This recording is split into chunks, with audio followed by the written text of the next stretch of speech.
being an entrepreneur opens your mind to a lot of new experiences. Always entrepreneurs are the real producers of the society. Whatever that we are enjoying today are all created by some entrepreneur who had a dream. 100% of our business up till last year was only through physical retail locations. We weren't present online at all till 2020. So, since I wasn't able to get them properly, so I said, why not have this kind of store? There are a lot of people like me who want this kind of product, but they are not able to get it.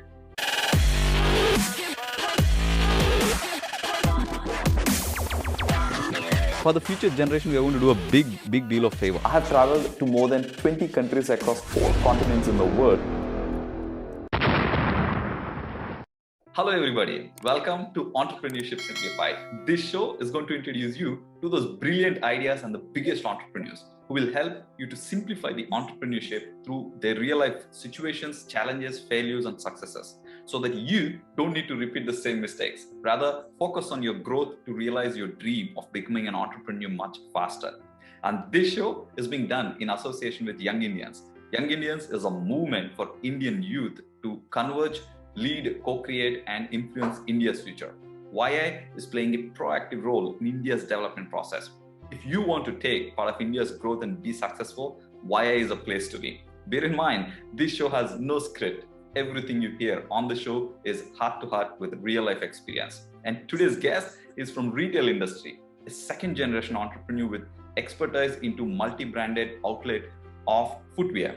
Started in 1991 with just 5 outlets, now has 80 outlets, 150 brands across 3 southern states of Andhra Pradesh, Telangana and Karnataka. It serves 1.4 million happy customers every year. Profit Shoes' vision is quality footwear at reasonable prices, but he expanded that to footwear for every need. With this vision in his mind, he launched a brand new chain of retail stores, Rapport, for luxury segment, also launched e-commerce, and restructured the entire operations to manage the business online to adapt to the current challenging conditions. He also served as a chairman for Young Indians Amaravati chapter. He is also a passionate biker and who traveled all across India. Help me to welcome Teja Bodepudi, Director of Profit Shoe Private Limited. Hi Teja, how are you doing? Hi Rajesh, how are you? I'm doing very well. First of all, thank you so much for being part of the show. People generally think, man, I have an idea, this business is going to fly. And they just start something. And I'm sure they have brilliant ideas, but then they totally lose confidence within, short span of 1 year, 2 years, or whenever the money, they run out of the money. So how important is idea to start with, or is that alone is sufficient? Yeah, idea is very important, no doubt about it. But having money is also equally important to propagate that idea, or people who believe in you, or people who can invest in your idea, who believe in you and invest in that idea, then that is fine. But other than that, if you say having an idea and having a proper business plan, both come hand in hand. So when you talk about business plan, right, when you're having a family business, probably the business plan is already in execution. And I would like to understand from you, did you take your own business plan and see, you fit into the existing business plan, or you kind of, improvise to, achieve whatever you have achieved so far? At the beginning, it was very difficult because everything was already in a cycle, it was set into motion long time back. And it was going in its own flow. But when I wanted to do something, then we had to again, I had to again go back, do the business plan for my sort of my ideas that I wanted to implement in our business. Even for that, I had to go back, create a proper business plan, see whether it matched to our business or not, then take it forward altogether. So that is how Rapport came to be also. So yeah, I mean, I want to bring in another aspect to it, right? And it's a very common thing because I'm also, part of a family business. So I just want to ask this: how easy or is it difficult to bring in your business plan into the overall business plan of the family business? Depends on your idea first, whether that idea is related to your business that you're currently doing. Is it an improvement of the business that you're currently doing, or is it an altogether a different idea or different business altogether? My idea was very much related to what we were doing. So for me, I wouldn't say it was easy because there are other factors that we have to consider. That is, since we are a second generation entrepreneur, we have the first generation above us. So, that took some time. But once that was done, it was pretty easy to go to the other steps. So it all depends on whether your idea or your plan, whatever that you want to do, is related to the thing that you're already doing. In some way related. It might be, if I'm in retail, it will be easier for me to start another retail venture that has a different product. The product might be different, but the procedures and all, the retail aspect of it will be the same. So if it's something like that will be easier. But if it's an altogether different plan, obviously it won't fit into what we are doing right now. Yeah, I understand. And I mean, from where did you get the idea that you really want to? I know that all the vision right from the beginning for Profit Shoe is to make sure that you always cater to the quality for the money. But you came up with an absolutely brilliant idea, and then you brought in one of the brilliant stores for Vijayawada. So what is the idea behind going into the luxury segment? So idea was that it was out of necessity, nothing else. One day, it was all because of me only, because I was very frustrated that I couldn't find good footwear for myself, even though I had 70-80 stores selling footwear. So the product that I liked or I wanted, because I traveled outside, I studied outside, so having that exposure that there of brands of different kinds of products that are available outside, either internationally or nationally, we weren't having that there. Though they offered very high quality product or better satisfaction to the customer, we weren't having those kind of products in our stores. So since I wasn't able to get them properly, so I said, why not have this kind of store? There are a lot of people like me who want this kind of product, but they are not able to get it. They have to travel, because during when I started, online also was just in the nascent stages. So there wasn't much of a discussion about buying stuff online. Even 5 years, 6 years back also, in places like Vijayawada and all. So that is why I went ahead and with this plan and started it. Wow. It was a very selfish reason, but yeah. Yeah, I mean, it served me as well. So as a customer, but you are the first customer, and you looked into the patterns that so many people are there, and you went ahead and started. And let me ask, now the COVID has totally brought in massive challenges to the entire retail industry, not just for the footwear, but for everything. As a footwear giant, how did you actually tackle this whole scenario?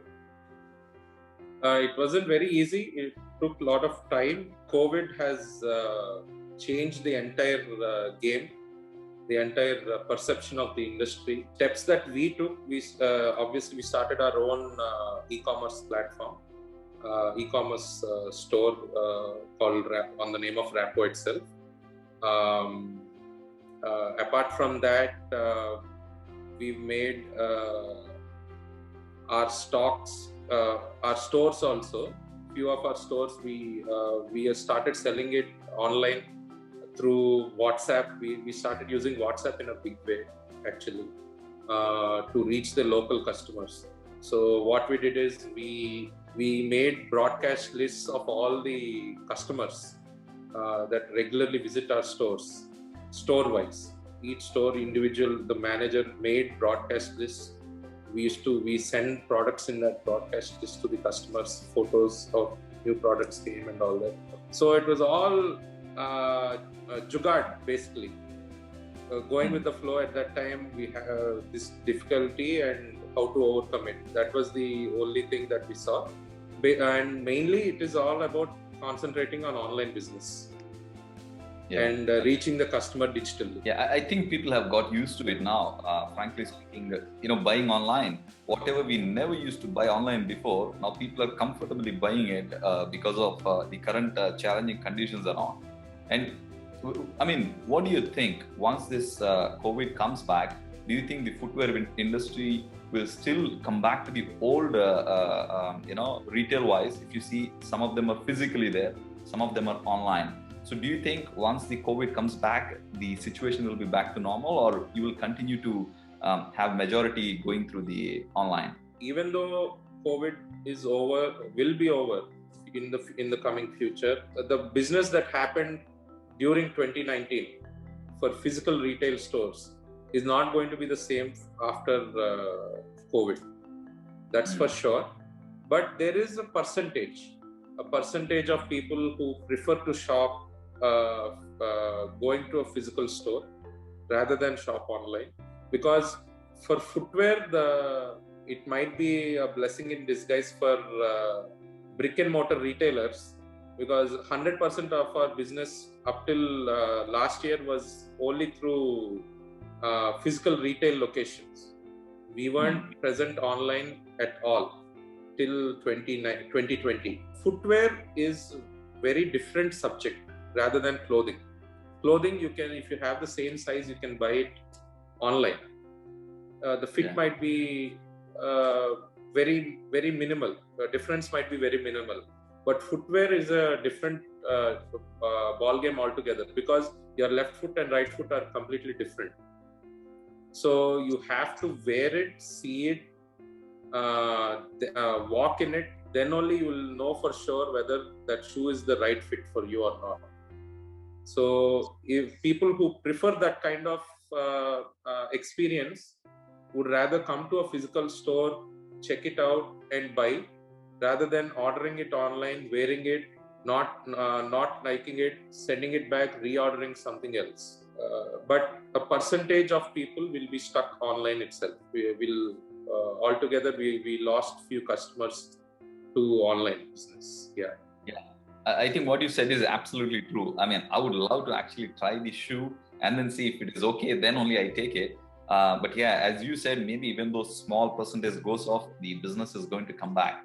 And if somebody, the current generation, if they really want to come out and start something in the retail, what is your suggestion on where do they start? Retail is actually very easy to start up, but difficult to sustain.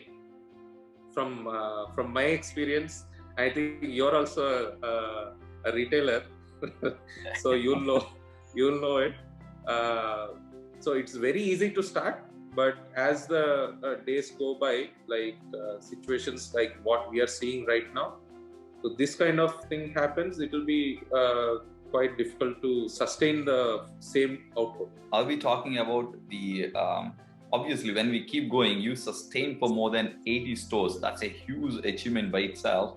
And you also kind of sustain beyond geographies. It's not about one place. So you started one place. Is quantity, or the logistics, or the kind of what we're talking about, the quantity of the the input, is that going to really make that huge difference, or are there any other important aspects that people should be aware of? Having all these should be there. The right logistics should be there. The right quantity, if you want, should be there if you want a better price, obviously. But more than that, you should have the right product. If you have the right product, then automatically everything will fall into place. Because once you have the right product, you will have the right demand. You'll have the right order. You'll have the better price. So rest everything will fall into its place. So finding the right customer and delivering the right product to them is the biggest task. There are a lot of entrepreneurs who are really looking forward to start something because the business is expected to boom again. But as you said it, some of it is definitely going to go online, where the entry barriers are very, very less. Yes, that's for sure. The approvals or anything else. Now, let me ask slightly different perspective about you biking. I've seen you actually, even your photos are a lot of them in and around biking. Where did you catch up with this biking? It's mostly influenced by movies, finding it really cool to have a bike and all that. But I started developing this interest when I was in Hyderabad, my friends. So got into serious, proper biking, not the hooligan stuff that we used to do during inter and college days. That was not biking at all. I find it very calming. So I love traveling. So, and bikes are a passion for me. So both of them together means that's the best you can ask for. And you're saying it's a calming experience, which means you're talking about really, unless you thoroughly enjoy, a lot of people generally complain, man, my back is, hurting. No, that's when you feel, after a long day's ride is when you realize, when you get all the pains and all that, that is the enjoyment that you have. You've done something today, you've ridden so much, or you have achieved something. So that sense of achievement is there every day. Apart from that, rather than a car where you're in your own bubble, I think bike your senses are more active on a motorcycle compared to a car. The experience that you see visually is much more. It's much better than in a car, I feel. So for me, yeah, that is like my zen. If I want to clear my mind or anything, I'll just hop onto my bike, go for a quick ride, so that clear my thoughts and all that. Yeah. This is nice. I mean, I used to be a very passionate biker till engineering, and somehow now I'm still having plans to travel all over. But somehow, like you said, I'm considering my bubble every time. Okay, I think let me just get in the car. It's more comfortable. You should have the right company if you want to enjoy. But bikers are more solo. Even though we have good company, people who prefer to do it solo, they'll enjoy more on a bike rather than a car. Yeah, I think you're inspiring me here, Teja. You should. So yeah, I think I want to really bring this interesting conversation to a conclusion. I want to ask one last question. What is your advice to the future entrepreneurs who would like to start, without which they should not even thinking to start the entrepreneurial journey? Always, entrepreneurs are the real producers of the society. Whatever that we are enjoying today are all created by some entrepreneur who had a dream, and we are enjoying a lot of, though we are paying for it, but we are enjoying the fruit. Being an entrepreneur opens your mind to a lot of new experiences. So for the new people who want to come, want to enter into this journey, I say you have to. And this is one of the best times to do it, actually, because entrepreneurs are born out of need. So there is a new challenge right now outside. New types of requirements have cropped up. So there is a bright chance for new entrepreneurs to start their journeys at this kind of time, because this is something that no one has experienced in their life. So I think this is a turning point where you will see a lot of old businesses go down and new or sprout new leaves, new ways to grow. So I feel this is the right time for entrepreneurs to step up and start thinking of how to better the situation that they are experiencing, or better the lives of other people who are facing difficulties. I totally love the aspect that you said entrepreneurs are born out of need, and there are so many needs which were brought out of this challenge. So you, all these youth and future of the country, entrepreneurship is an exciting journey. And it is only thing is that all of us are bringing these stories to only inspire you, to bring the entrepreneur inside you and sort out the society's problems. Then you will be a hero. And if you have not yet liked or subscribed, make sure to hit that subscribe button right now and share with every person out there where this message can make an impact in their entrepreneurial life. Otherwise, I'll see you with another amazing guest in the next week. But till then, me and Teja says thank you and bye-bye.